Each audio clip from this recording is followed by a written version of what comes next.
Agora, a microalga, como vos falei, não cresce sempre nos mínimos solares.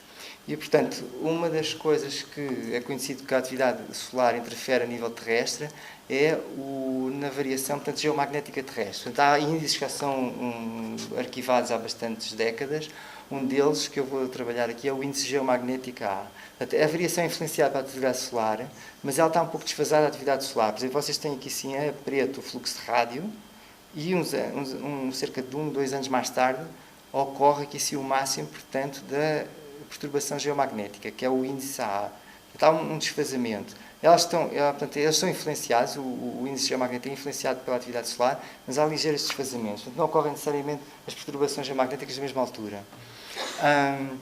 Nós vivemos num campo magnético, que é o da Terra. O campo mais forte é um campo estático. Nós conhecemos alguns organismos que são influenciados por esse campo e que usam esse campo, por exemplo, para as migrações. Portanto, peixes e mamíferos aquáticos usam para as migrações, alguns insetos, como a borboleta monarca, as abelhas. Os organismos têm sido mais estudados na sua interação com o campo magnético terrestre, têm sido bactérias magnetotáticas. E elas, portanto, têm, aqui assim, tem uma fotografia dos órgãos específicos que elas têm para a recepção eletromagnética, portanto, que são chamados magnetossomas. Estes magnetossomas têm cristais de óxido de ferro, que se chama magnetite biogénica. Portanto, estes magnetossomas estão envolvidos na magnetorrecepção.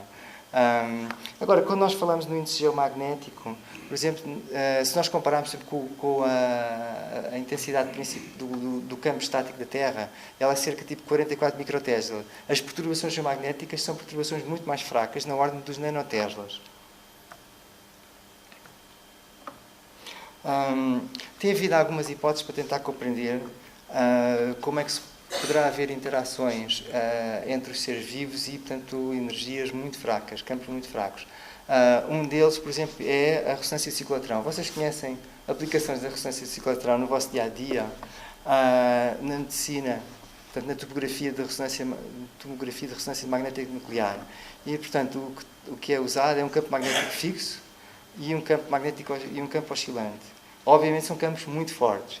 Agora, há cientistas que têm tentado usar este princípio da ressonância do ciclotrão para explicar porque há alguns íons relevantes para as células, por exemplo, o íon cálcio, que é um íon extremamente importante na regulação celular, há frequências muito baixas que poderiam afetar a passagem do íon cálcio para dentro e para fora das células. Portanto, nós vivemos sempre num campo magnético fixo e nós temos campos variáveis naturais. Um deles, por exemplo, é a radiofrequência, que nós discutimos há pouquinho.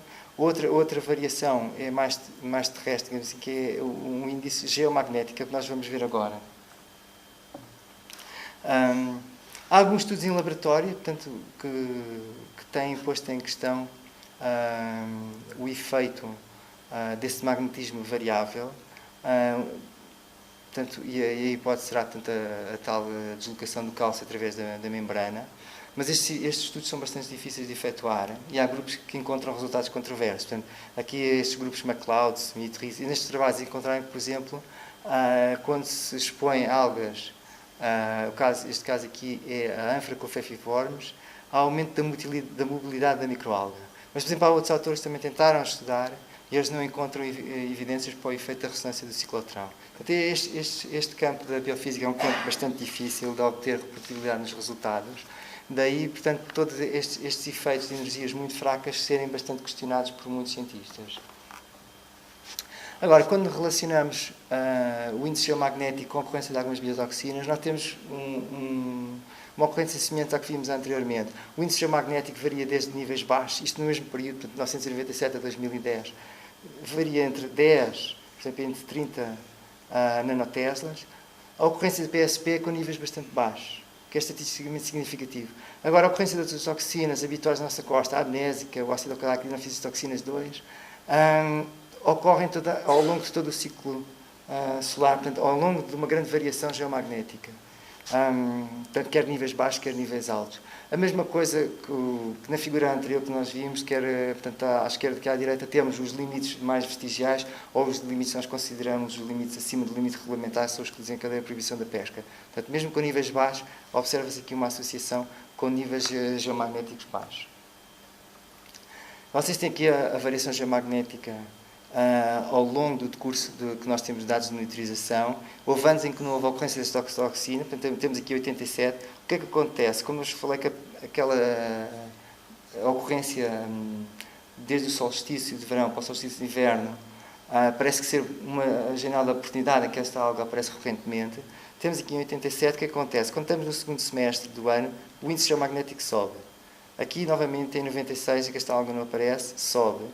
E aqui, assim, em 2006, novamente, não há decréscimo. Temos sempre, constantemente, o índice geomagnético a subir. Portanto, aqui, assim, a subida poderá ter um efeito negativo para a alga. Em vez de favorecer o crescimento, ao contrário, inibir o crescimento. Temos aqui a sobreposição do fluxo de rádio das manchas solares e do índice geomagnético, aqui em 2 anos, portanto, recentes, em que a alga estava ausente da nossa costa durante cerca de uma década, reapareceu em 2005, mas não houve um grande crescimento em 2006. Então, em 2005, o que é que nós temos? Portanto, à vossa direita, vocês têm a ocorrência da toxina, como já vimos anteriormente, ela ocorreu lá para dezembro. Em 2006, nada, só temos aqui os restos do ano anterior. O que acontece em 2005, no segundo semestre? Temos aqui uma descida do fluxo de rádio, uma descida do índice geomagnético. As manchas solares, como disse, não é uma medida tão precisa, mas pronto, obviamente elas desceram antes para descer também portanto, o fluxo de rádio, mas depois aqui já começam a subir. Mas esta subida não se traduz em aumento do fluxo de rádio ou do índice geomagnético. Estes parâmetros que estão sempre a seguir à descida mantêm-se constantes. O que é que temos em 2006? Nós temos aqui assim uma constância. Não há propriamente nem subida nem descida, lá para o final do ano, que ainda poderia haver alguma oportunidade de água crescer. O índice, aqui portanto é preto, o índice geomagnético sobe, o rádio, portanto aqui a rosa está mais ou menos constante, não há grande aumento nem grandes descidas. E, portanto, nestes anos não há aparentemente uma estimulação, portanto não há o decréscimo, não há um sinal que aparentemente seja estimulador. Como vos falei na teoria da ressonância do ciclotrão, é importante os campos fixos e os campos variáveis. Nós acabámos agora de falar dos campos variáveis. Agora, ao longo da nossa costa, o campo magnético não é uniforme. Ele varia, por exemplo, em função das rochas. Vocês têm que assim, ele varia em relação à média para cima ou para baixo. Há valores em que o magnetismo é ligeiramente inferior ou ligeiramente superior. Mas são variações também pequeninas em relação ao magnetismo total da determinada zona. É curioso que o ginodino começou a aparecer na Galiza. Atribuiu-se na altura a troca de água de balastro dos navios que pudesse trazer o ginodínio do Mar da Prata, onde ele era conhecido, onde ele foi descrito pela primeira vez nos anos 40. Mas eu aqui o que vejo quando se observa a variação do magnetismo na costa, nós temos aqui uma zona em que o magnetismo é ligeiramente inferior do que outras zonas da costa. Agora, será que isto pode influenciar ou não? Isto aqui não há dados quantitativos que a gente permita ver isso. Isso era preciso, sei lá, comparar muitas zonas do planeta, por exemplo, para ver se há portanto, importância disso ou não. Eu aqui não trouxe, para não me alargar mais na apresentação, mas se olharmos no mapa mundial, as zonas onde o ginodino é estudado já há bastantes anos, são zonas em que ocorrem normalmente variações do magnetismo no sentido de ele ser mais reduzido do que a média. Portanto, isto depende tanto das rochas que estão na crosta. Agora, se isso terá influência ou não, já é um bocado mais especulativo. Não conseguimos fazer evidências quantitativas.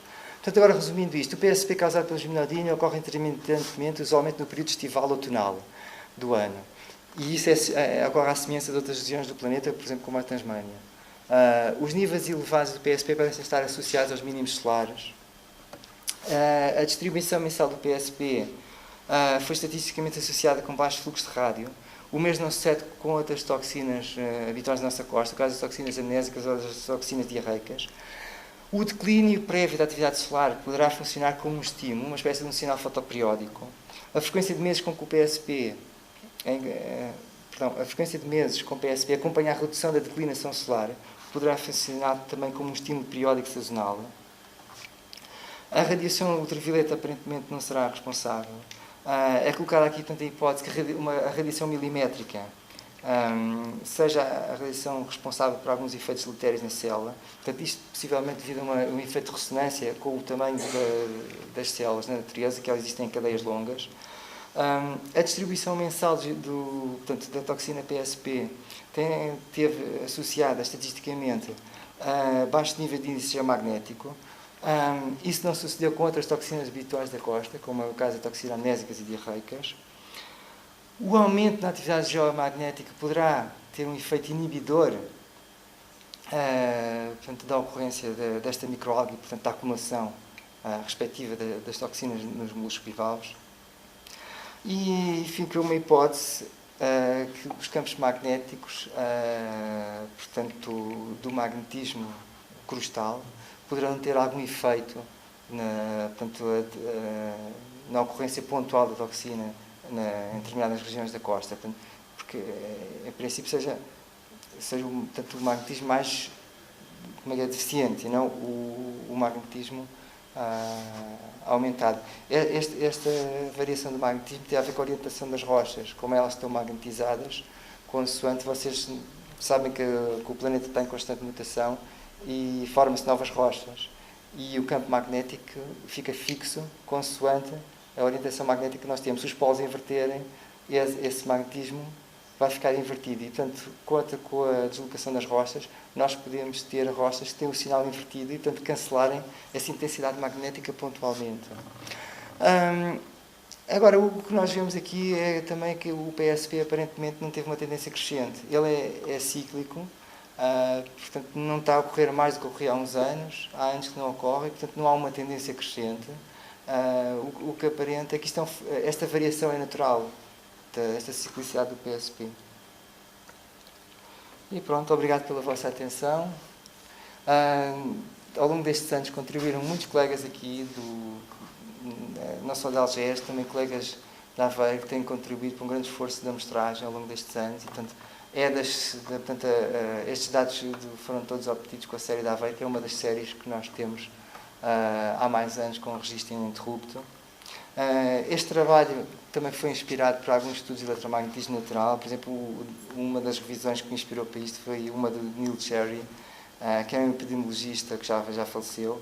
Portanto, ele faz uma revisão que foi para mim muito inspiradora sobre a variação heliogeomagnética no homem. E, pronto, e há muitos outros artigos, há livros que eu li que me levaram depois mais tarde a inspirar-me e a interessar-me como é que o eletromagnetismo natural podia ter impacto no nosso campo aqui de atividade, que é o estudo dos fenómenos marinhos.